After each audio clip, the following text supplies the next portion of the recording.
Welcome back to the channel. I'm Eddie V, and today I'll be going over the contribution limits for different retirement plans and savings accounts for this year, 2022. Without further ado, let's jump into it.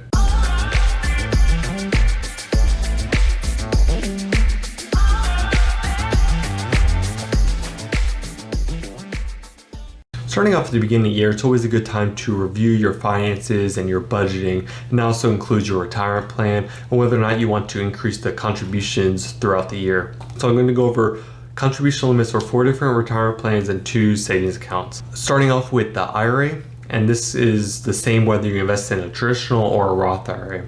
So last year the limit was $6,000, and this year it's staying the same at $6,000. And the catch up, and this is if you're 50 or older, is remaining the same as well at $1,000. Now, however, what's not remaining the same is the income limit when you're investing in a Roth IRA. And this is based off of your modified adjusted gross income. And if you're not familiar with how to calculate that, I have 2 links down in the description. The first being a calculator for your adjusted gross income, and the second being for your modified adjusted gross income. So you can check those out after the video.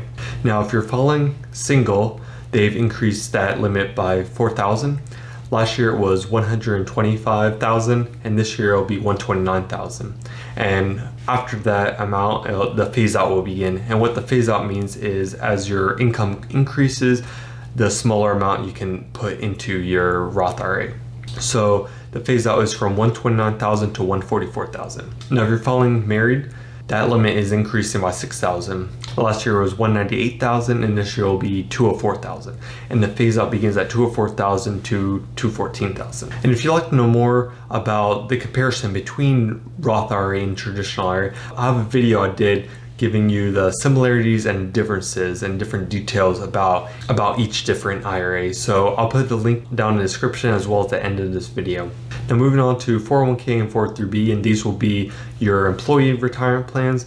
And for this, it's getting increased by $1,000. Last year it was $19,500, and this year will be $2,500. And the catch up for this is remaining the same. It will still be at $6,500. Now, these limits do not include what your company match will be. Generally, company matches from like 3% to 6%. So those are outside the limit and are not part of what your contributions are.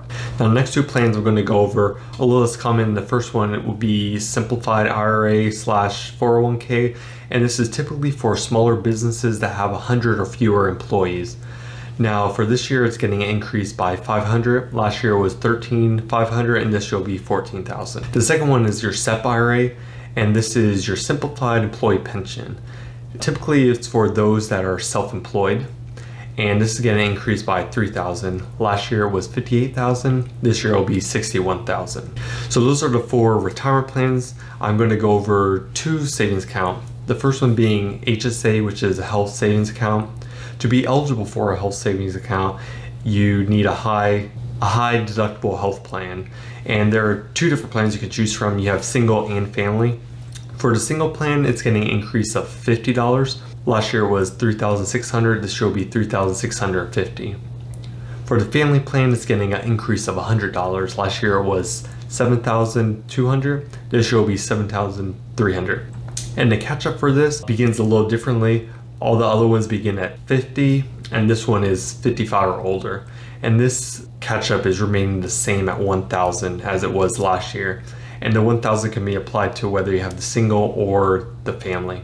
The second savings account is the FSA, which is a flexible savings account, and that's getting an increase of $100. Last year it was $2,750, and this year will be $2,850. So that sums up the different retirement plans as well as the savings account and all the contribution limits for that.